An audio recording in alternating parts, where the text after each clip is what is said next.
Hello दोस्तों, कैसे हैं आप? सभी का बहुत बहुत स्वागत है आपके अपने यूट्यूब चैनल गोल पीएचडी आर्ट चैनल। जी हाँ, गोल पीएचडी आर्ट चैनल में आप सभी का बहुत बहुत स्वागत है दोस्तों।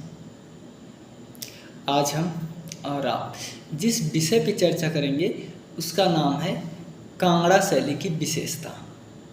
अब कांगड़ा शैली की विशेषता में क्या क्या है, तो आप एक स्त्री के, ठीक है, आप एक स्त्री के सुंदरता का जितना अच्छा बखान कर ले जाओ उतना ही स्त्री खुश होती है। तो वही चीज़ कांगड़ा शैली में है कि आप कितने अच्छे से चीज़ों को समझ जाओ। अगर आप एक स्त्री की अगर आप अच्छे से तारीफ करना समझ गए ना, तो समझ लो कि आप जो है, यूँ मान लो कि अगर आप अच्छे से तारीफ कर गए ना तो वो आपकी बातें मानेंगी, आप कुछ भी कहोगे मानेंगी जो है, ठीक है। पतला और झगड़ा करता है इतना माने। तो देखिए, बस इसी इतने में आपका है पूरा पूरा कांगड़ा शैली की विशेषता ही इसी में है। चलिए देखते हैं। कांगड़ा शैली में 8 प्रकार की नायिकाओं का वर्णन है। कितने? 8 प्रकार। 8 प्रकार नायिका से पहले हम ये समझ लेते हैं कि ये जो नायिका भेद है ये कितने होते हैं? 3 होते हैं। इसके पहले वाली वीडियो में नायिका भेद और नायिका के प्रकार सब कुछ पूरे डिटेल से बताया हुआ हूँ, एक एक चीज़ों को बताया हुआ हूँ। आप विजिट कीजिए, देखिए। नायिका भेद में 3 होते हैं। एक होता है स्वकीय, परकीय, सामान्यता। स्वकीय मतलब स्वयं की, परकीय मतलब दूसरों की, और सामान्यता मतलब चाहे जगह सामाजिक चीज़, ठीक है। देखिए, एक स्त्री के, मैंने क्या कहा कि एक स्त्री की सुंदरता का आप जितना अच्छा बखान करोगे ना उतने अच्छे से आप कांगड़ा शैली समझ जाओगे। देखिए, कांगड़ा शैली की विशेषता क्या है कि इसमें सबसे अधिक चित्रण जो है वो नारी का हुआ है, नारी आकृति का।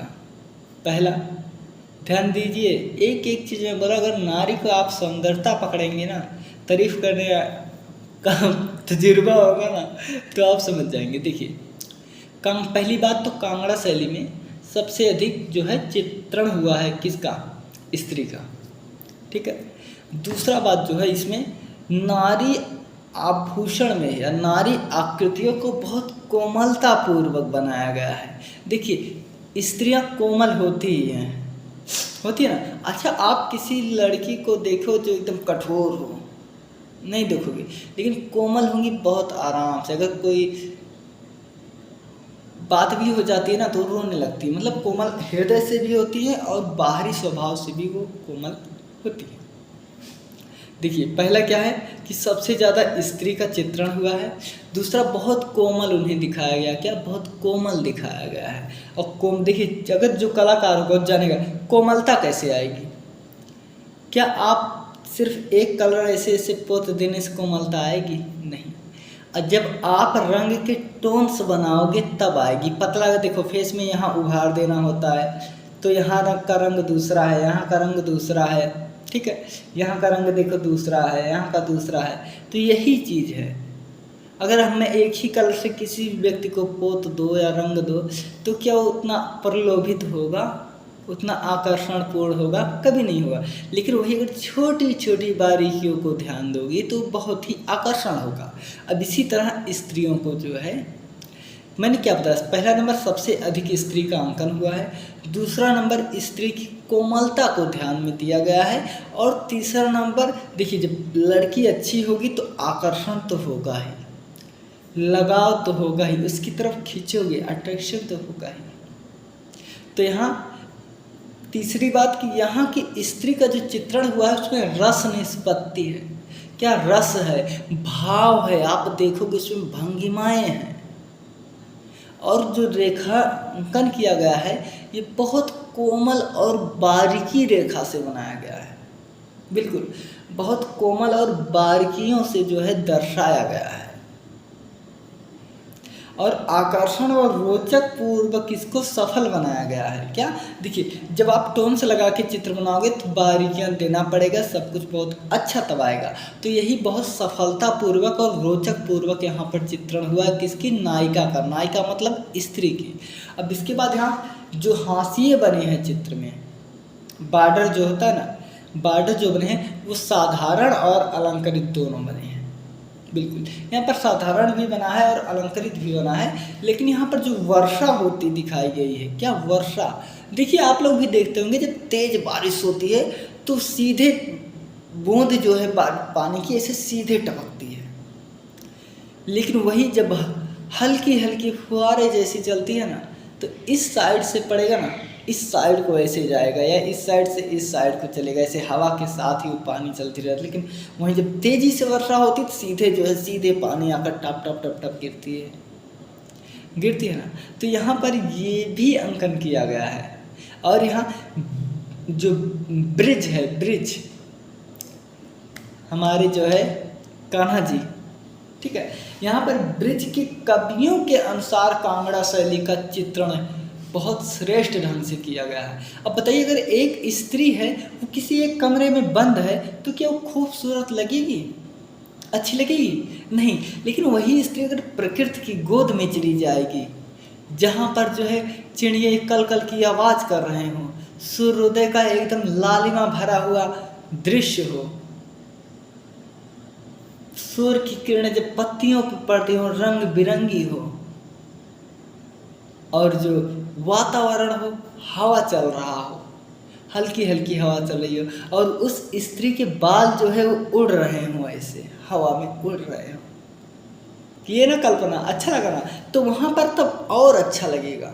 तो यही कहे हैं जो है ब्रिज के जो कवि लोग हैं, उन्होंने इस आधार पर कराया है कि स्त्री को प्रकृति के सम्मुख कराया कि वहाँ पर बहुत आकर्षण लगती है, बहुत खिंचाव होता है, केंद्रित बहुत होता है, आकर्षण बिंदु होता है स्त्रियों में, अगर प्रकृति की गोद में है और सने सने हवा चल रहा है, जैसा मैं बताया, अगर वैसे प्रभाव है तो ठीक है। अब यहाँ पर जब स्त्री रहेगी तो प्रेम अपने आप आएगा, सिंपल सी बात। जो चाहे देखिए स्त्री जहाँ रहेगी वहाँ प्रेम तो होगा ही, तो सिंपल सी बात है, जब कांगड़ा शैली में जो है जब पूरी स्त्रियाँ ही हैं तो प्रेम तो भैया होगा ही, ठीक है। तो इसका जो प्रमुख विषय है राधा कृष्ण के प्रेम से संबंधित है कांगड़ा में।